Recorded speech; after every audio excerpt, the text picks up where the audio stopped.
يا جماعه اقسم بالله من اغبى القرارات اللي ممكن تعملها في حياتك ان انت تمسك ايفون. وعارف هلاقي كومنت تحت لطيف كده، تلاقيه مش لاقي ياكل فعشان كده طالع بقى يشتم في الشركه عشان مش عارف يجيب موبايلات. اهو ال 16 برو ماكس اهو، اجمد موبايل نزلته شركه ابل في التاريخ، احدث معالج واقوى مش عارف ايه واعلى شاشه واعلى كاميرا، كل ده بلح. انا مش عارف لحد دلوقتي الناس ليه بتشتري الايفون. هتقولي طب انت شاري ليه؟ هقول لكم انا هعمل لكم فيديو تاني اصلا منفصل الاسباب اللي مخليني لحد دلوقتي محتفظ بالشيء ده. ولكن يا جدعان والله بالنسبه لي انا رايي الشخصي اهو، انا حر يا عم في رايي، ده ابطا سوفت وير جربته في حياتي بعد سوفت وير شركه شاومي اللي هو اعزكم الله. يعني شاومي دلوقتي من اكتر السوفت ويرز اللي فيها باجز وحاجات كده، ولكن مش ده موضوعنا. الجهاز مليان تهنيج قنبله، وسيبوكم من iOS 26 اللي انا حملته ده عشان اجرب البيتا وكده وتراوشن وبتاع، ولكن طلع بايظ. ولكن مش ده موضوعنا برضه. ايه البطء ده؟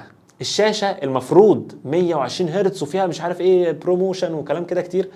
الشاشه انا متاكد 100% الشركه عامله ليميتيشن على التردد ما يعلاش فوق 90، ودي قلتها اكتر من مره. تردد الشاشه هنا بطيء بطيء بطيء. انا كان معايا 23 الترا يعني قبل ده بجيلين، وده ابطا منه بكتير بكتير قوي. كم باجز او مشاكل او تهنيجات بالعبط في السوفت وير. وعلى فكره انا بكلمك على احدث موبايل من الشركه. شوف انت بقى لو لسه رايح تشتري لي اكس اس ماكس وايفون 11 وايفون 12 في 2025 هتشوف ايه؟ تهنيجات بالهبل في سوفت وير الكاميرا، تهنيجات في برنامج الكونتاكتس او الاتصالات، يا راجل تهنيجات حتى وانا بفتح الموبايل علامه القفل دي المفروض بتروح اول ما بفتح الموبايل، القفل خلاص يتشال، بيفضل معلق عندي ساعه. ليه ساعه؟ ليه لازم ارستر الموبايل ليه؟ ويقول لك اقوى اوبتمايزيشن بقى، احنا بنشتري الايفون عشان الحمايه والاوبتمايزيشن. بذمتكم كام واحد الايفون بتاعه اتسرق ولحد دلوقتي ما رجعش؟ يا بتوع الحمايه يا بتوع مش عارف ايه. عادي بيتسرق عادي وبيتفرمت عادي وكل حاجه بتحصل عادي. وايه الاوبتمايزيشن اللي بتقول عليه ده؟ انا مش فاهم. ايه الفيس عليه غير الفيسبوك على الاندرويد، الانستجرام على اللي مش عارف في الايفون احسن من الانستجرام الاندرويد؟ فين الكلام ده؟ ما هو ما معايا اهو جاي من 23 الترا.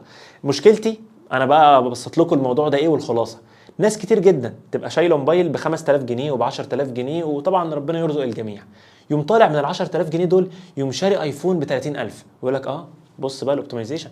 ما انت عشان دفعت اكتر، ما انت دفعت أكتر. ما انت دافع بقى، فاهم يعني؟ انت لو عايز بقى تاخد اداء اعلى من ده 100 مره بنفس ال 30000 هتروح الاندرويد. يا جدعان والله موبايل مثلا على سبيل المثال من شركه اونر، الاونر 400 ولا 400 برو، ولا حتى لو رحت اشتريت اس 23 الترا مستعمل اسرع منه، انا يعني عايز اقول لكم الضعف بس مش عايز ابقى بالغ برضه. ايه ده؟ وايه البطاريه اللي بتفصل كل شويه دي؟ وايه الشاحن البطيء ده؟ ايه ده كله؟ والشبكات بقى، الشبكات هي وسامسونج كده مقنتمين مع بعض اسوأ شبكات موبايلات انا جربتها لحد دلوقتي. فمش عارف انتوا بتشتروا الايفون على ايه؟ طب انا شاريه عشان اصور بيه فيديوهات بس، ده تمامه معايا. انتوا شارينه ليه؟ وبتجروا عليه ليه؟ وتسعره ليه غالي في مصر؟